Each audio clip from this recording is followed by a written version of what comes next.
Hello folks, and welcome to another episode of Tweefers Tech. Today we are looking at the Note 7 by Samsung. I figured I'd get a review in before the handset gets replaced, following the news that Samsung have announced regards to the global recall. Obviously people will be having problems with their battery on their Note 7 devices, and it's obviously affected Samsung quite severely. The shares have dropped by 7% last time I checked, and I think there were about 2.5 million handsets that were pre-ordered.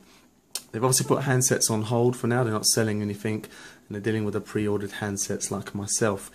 China seems to be the only ones that are not affected because they used a different battery. So it seems to be a fault with the battery. Obviously it's quite a severe problem. I myself have actually logged my query with Samsung. They're aware, and they're going to be sending me a new handset. I'm just waiting for them to come back to me.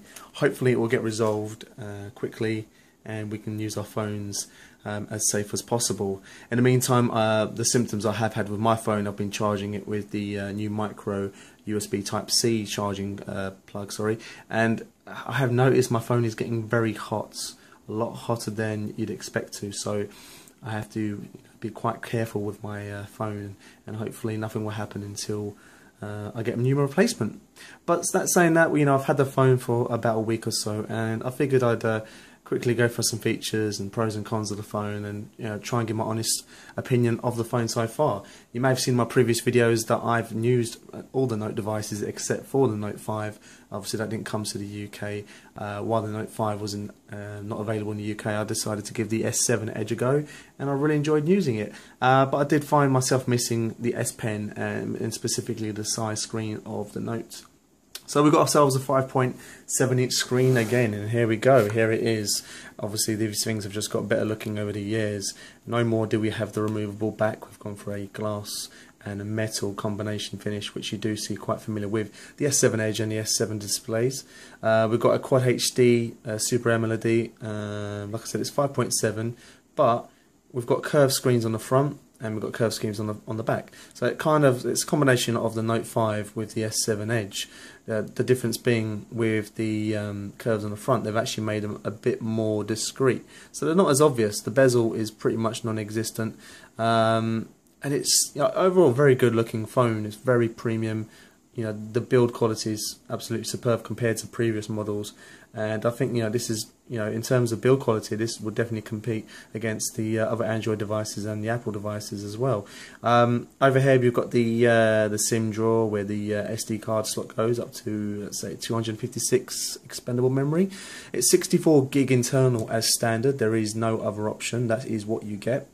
That is the USB Type-C ports, the headphone jack, the S Pen, which just pops out like that, which is a nice clicky sound, and we'll come back to those S Pen features very shortly. Over here we have the volume rocker, and that's pretty much it. The things that this comes with, just quickly, like I said, the 64 gig internal storage with expansion up to 256. This is the Black Onyx model. Comes with a 3,500 milliamp hour battery, which is the same as the S7 Edge. I believe the S7 was slightly smaller. Let's see, IP68. That's basically waterproof and dust resistant. I have not tested this myself. I'm going to take Samsung's word for it. I have seen other videos. I do have a bottle of water right here. I could put some water on, but I'm not going to do that. It's got Marshmallow 6.1. It's got the 4 gig of RAM that we want. The Exynos processor, that's Samsung, the 64-bit processor that everyone's familiar with. I think it's slightly different for the American model. It shoots up to 4K resolution video, but to be honest, I'm quite happy with 1080p. I don't really need to use 4K. I'm quite happy with the 1080p, and we'll look at the camera very shortly. Fingerprint sensor, that works fine, as you can see. It has an iris scanner.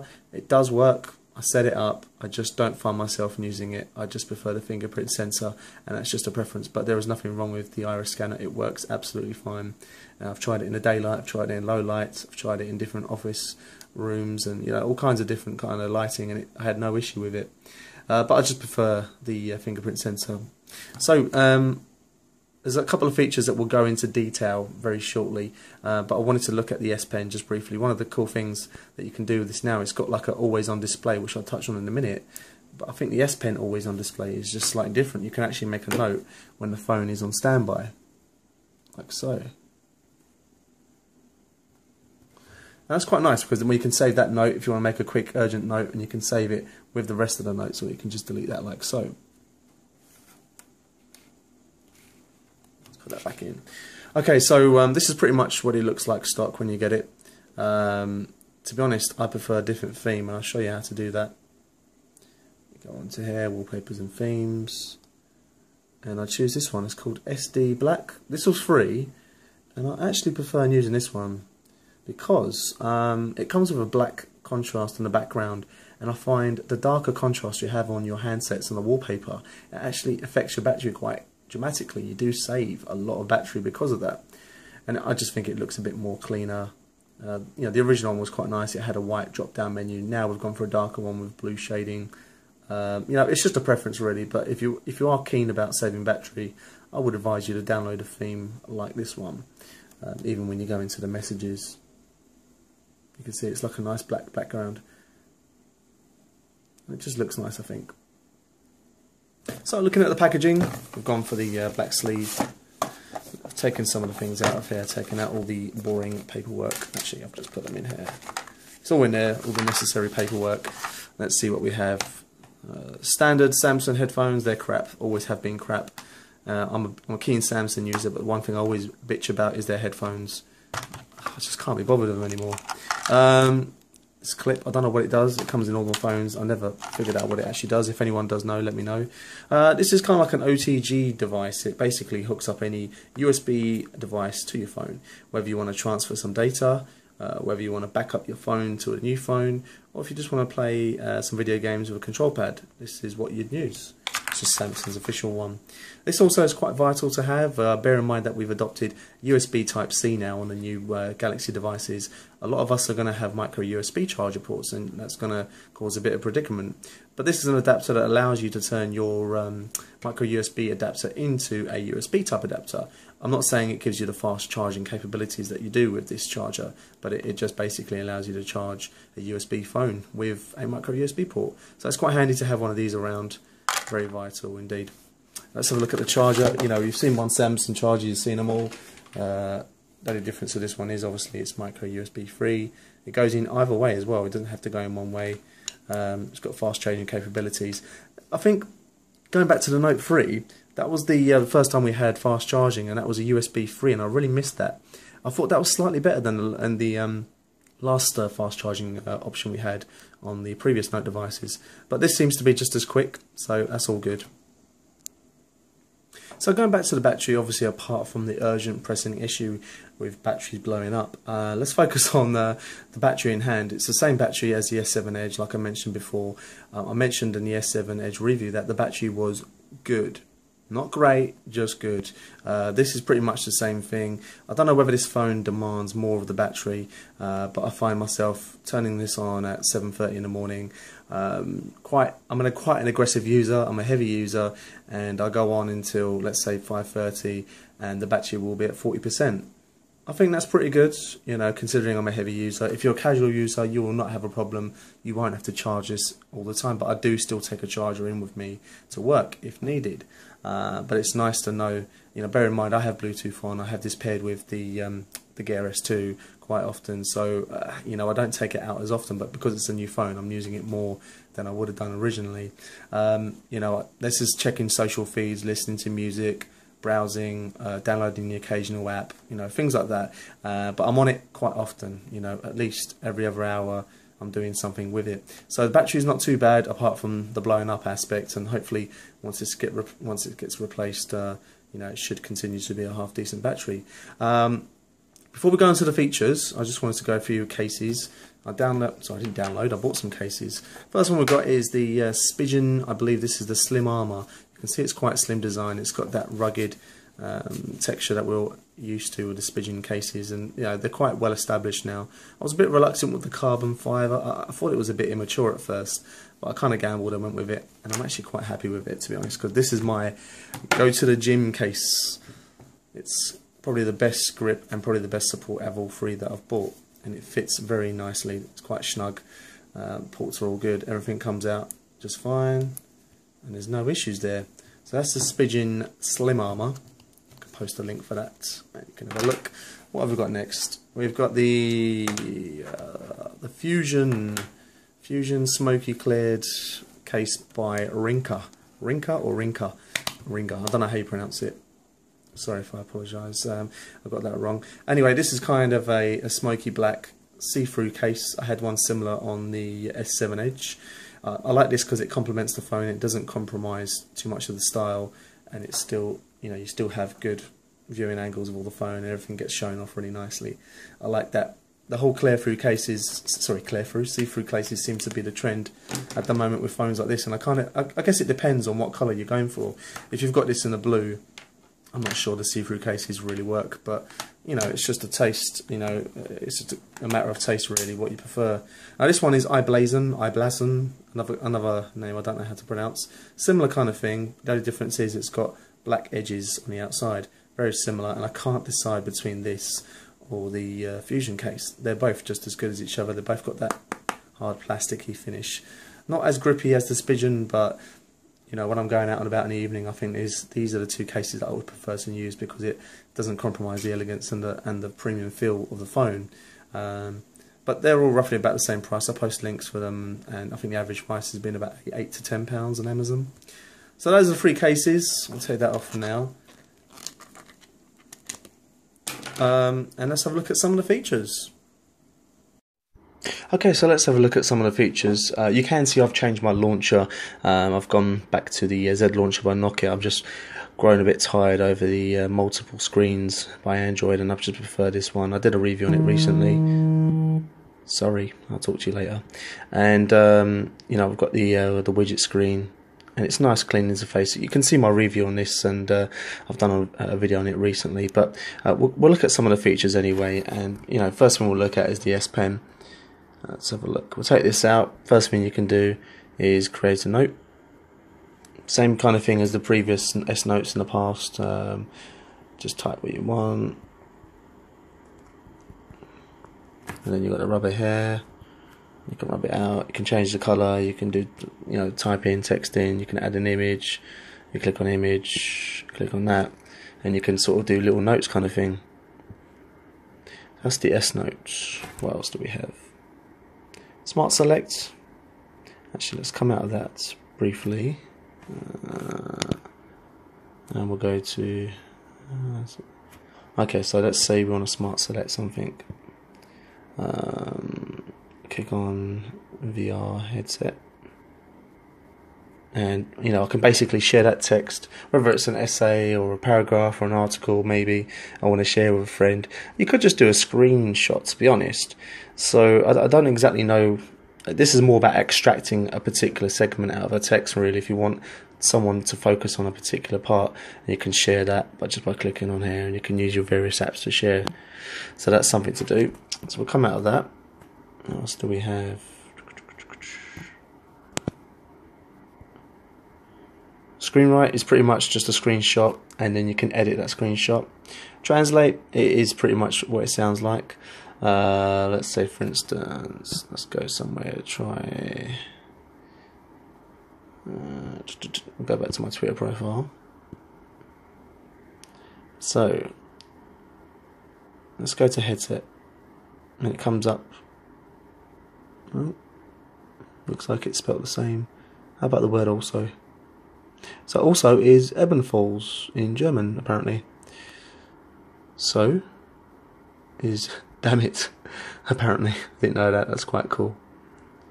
And just is Gerard or Gerard, whatever. So that gives you an idea. You can obviously change the languages. It's quite a cool feature to have. So that is Translate.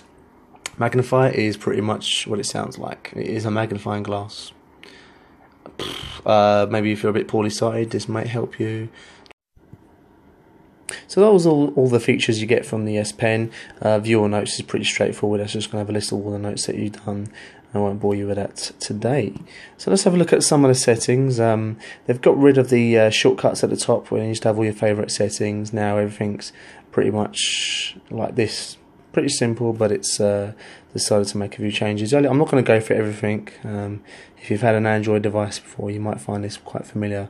So all we will do is go to Advanced Features. Advanced Features, you have the options with the S Pen. I won't go through. No, let's have a quick look. So these are all the options of the S Pen, the input options, the attachment options, the vibrating, the sound it makes, etc. Those kind of things. Smart Stay, it detects if your eyes are looking at the phone, it doesn't go in standby mode. Games, that gives you the game launcher and the game tools. So the idea is all your games go in one folder, and when you're playing your games you have the option to turn off your notifications, you have the option to record your footage and do your own tutorials. It's quite a handy feature to have. Identifies unsaved numbers, I think that's like a spam blocker. One hand operation, shrinks everything down to a certain percentage so that you can use your phone with one hand if you have smaller hands. Pop-up gesture, oh yeah, that's basically some of the apps support this option where you can basically shrink the app and put it to one side. I don't really use it, don't really like it. Smart capture, that's just basically a screenshot.